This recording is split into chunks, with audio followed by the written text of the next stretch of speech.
অতীতের সমস্ত রেকর্ড ছাপিয়ে চলতি বছরে বাঁকুড়া শহর রাজ্যে বৃষ্টির নয়া রেকর্ড।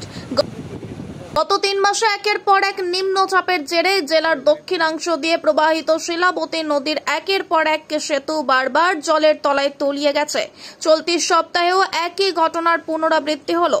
এবার গত শুক্রবার থেকে জলের তলায় লক্ষ্মীসাগর বাঁকুড়া ভায়া হাড়মাসরা রাস্তার উপর সিমলাপালের পাথরডাঙ্গা কজওয়ে। ফলে গুরুত্বপূর্ণ এই রাস্তার যোগাযোগ ব্যবস্থা সম্পূর্ণ বিচ্ছিন্ন। অন্যদিকে সর্বশেষ পাওয়া খবর পর্যন্ত বাঁকুড়া ঝাড়গ্রাম রাজ্য সড়কের উপর শিলাবতী নদীর সিমলাপালের সেতু প্রায় ছুঁয়ে ফেলেছে নদের জল। তবে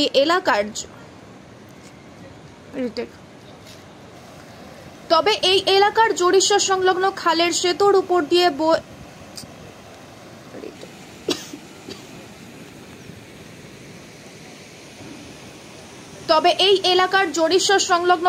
সেতুর উপর দিয়ে জল বইতে থাকায় খাতড়া সিমলাপাল ভায়া লক্ষ্মীসাগর যোগাযোগ ব্যবস্থা সম্পূর্ণ বিচ্ছিন্ন।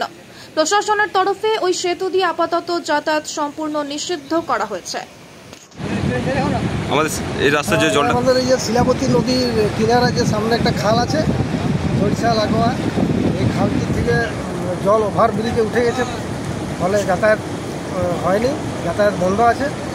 সিমলাপাল যাতায়াতের অসুবিধা হচ্ছে। আমাদের খাতড়া রোডের থেকে যারা খাতড়ার থেকে বা সিমলাপাল থেকে আমাদের বৈশাখ দিকে রওনা দেওয়ার জন্য খুব অসুবিধা হচ্ছে। আর প্রশাসন থেকে এগুলো খুব আপত্তিজনকভাবে আছে। তাতেই দু একজন লাফালাফি করে যাচ্ছে, রিস্ক নিয়ে ফেরানোর কোনো দরকার নাই। মানুষের সাহায্যের জন্য প্রশাসন খুব তৎপর আছে। আপনার নাম?